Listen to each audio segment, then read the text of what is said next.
പുതിയൊരു വീഡിയോയിലേക്ക് എല്ലാവർക്കും സ്വാഗതം.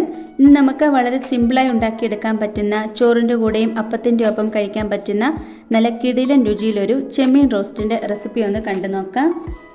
നമ്മുടെ ഈ ഒരു ചെമ്മീൻ റോസ്റ്റ് ഉണ്ടാക്കിയെടുക്കാനായിട്ട് ഒരു പാൻ അടുപ്പത്തേക്ക് വെച്ച് അതിലേക്ക് ഓയിൽ ഒഴിച്ചു കൊടുക്കാം. ഞാനിവിടെ വെളിച്ചെണ്ണയായിട്ട് ഒഴിച്ചു കൊടുത്തേക്കുന്നത്. 1 ടേബിൾ സ്പൂൺ കാശ്മീരി മുളക് പൊടി, 1 ടേബിൾ സ്പൂൺ അളവിൽ തന്നെ ജിഞ്ചർ ഗാർലിക് പേസ്റ്റ്, ആവശ്യത്തിന് ഉപ്പ് എല്ലാം കൂടി ചേർത്തൊന്ന് പുരട്ടി എടുത്തേക്കുന്നതാണ്. ഇനി നമുക്ക് ചെമ്മീൻ കഷ്ണങ്ങൾ ഇട്ട് കൊടുക്കാം. ഇതുപോലെ നമ്മൾ ചെമ്മീൻ കഷ്ണങ്ങളൊക്കെ ഒന്ന് മിക്സ് ആക്കി എടുക്കുമ്പോൾ റെസ്റ്റ് ചെയ്യാൻ വെച്ച് കൊടുക്കേണ്ട ആവശ്യമില്ല. അപ്പോൾ തന്നെ നമുക്ക് ഉണ്ടാക്കിയെടുക്കാവുന്നതേ ഉള്ളൂ. ഇതിപ്പം ഒരു സൈഡ് ഫ്രൈ ആയി വന്നിട്ടുണ്ട്. ഇനി ഇതൊന്ന് തിരിച്ചിട്ട് കൊടുക്കാം. നമ്മൾ ഈ ചെമ്മീനൊക്കെ ഫ്രൈ ആക്കി എടുക്കുമ്പോൾ ലോ ഫ്ലെയിമിൽ വെച്ച് ഒരിക്കലും കുക്ക് ചെയ്തെടുക്കരുത്. ഹൈ ഫ്ലെയിമിൽ ഇട്ടിട്ട് തന്നെ വേണം ഇത് ഫ്രൈ ആക്കി എടുക്കാനായിട്ട്. ഇല്ലെങ്കിൽ ഇതിൻ്റെ ഉള്ളിലെ വെള്ളമൊക്കെ ഇറങ്ങി വരും. അപ്പം നമുക്കിത് നന്നായിട്ട് ഫ്രൈ ആയി കിട്ടത്തില്ല. ഇതാ ഇപ്പുറത്തെ സൈഡും നന്നായിട്ട് തന്നെ കുക്കായി വന്നിട്ടുണ്ട്. ഇനി നമുക്ക് ഇതും കൂടി ഒന്ന് തിരിച്ചിട്ട് കൊടുക്കാം. ഇതാ ചെമ്മീൻ കഷ്ണങ്ങളൊന്ന് ഫ്രൈ ആയി വന്നിട്ടുണ്ട്. ഇനി നമുക്കിത് കോരി മാറ്റാം. ഒരുപാട് അങ്ങ് ഫ്രൈ ആയി വരണ്ട, ഒന്ന് ഷാലോ ഫ്രൈ ആക്കി എടുത്താൽ മതി. ഇനിയും അതേ പാനിലേക്ക് തന്നെ 1 ടേബിൾ സ്പൂൺ അളവിൽ ജിഞ്ചർ ഗാർലിക് പേസ്റ്റ് ഒന്ന് ഇട്ട് കൊടുക്കാം. ഒരു 4-5 വറ്റൽമുളകും കൂടെ ഇട്ട് കൊടുക്കാം. എന്നിട്ട് നന്നായിട്ടൊന്ന് ഫ്രൈ ആക്കി എടുക്കണം. നമ്മൾ ചേർത്ത് കൊടുത്തിട്ടുള്ള ജിഞ്ചർ ഗാർലിക് പേസ്റ്റിൻ്റെ പച്ചമണം മാറുന്നത് വരെ. ഇനി നമ്മൾ അരിഞ്ഞെടുത്തിട്ടുള്ള സവോള ഒന്ന് ചേർത്ത് കൊടുക്കാം. ആവശ്യത്തിന് ഉപ്പും കൂടെ ചേർത്ത് നന്നായിട്ട് ഇതൊന്ന് വഴറ്റിയെടുക്കണം. ഞാനിവിടെ 2 സവോളയാട്ടോ എടുത്തേക്കുന്നത്. അല്പം കൂടെ ഓയിലിൻ്റെ കുറവുണ്ടെങ്കിൽ കുറച്ചും കൂടെ ചേർത്ത് കൊടുക്കാവുന്നതാണ്. ഞാനിവിടെ ഇപ്പം 1 ടേബിൾ സ്പൂൺ അളവിൽ ഓയിൽ ചേർത്ത് കൊടുത്തിട്ടുണ്ട്. എന്നിട്ട് നന്നായിട്ടൊന്ന് മിക്സ് ആക്കി കൊടുക്കണം. ഇതിൻ്റെ കളറൊന്ന് മാറി വന്ന് കഴിയുമ്പോൾ നമുക്കിതിലേക്ക് പൊടികളൊക്കെ ഒന്ന് ചേർത്ത് കൊടുക്കാം. 1/2 ടേബിൾ സ്പൂൺ അളവിൽ മുളക് പൊടി ചേർത്ത് കൊടുക്കാം. ഞാനിവിടെ സാധാരണ മുളക് പൊടിയാട്ടോ എടുത്തേക്കുന്നത്. കാശ്മീരി മുളക് പൊടിയാണെങ്കിൽ 1 ടേബിൾ സ്പൂൺ വരെ ചേർത്ത് കൊടുക്കാം.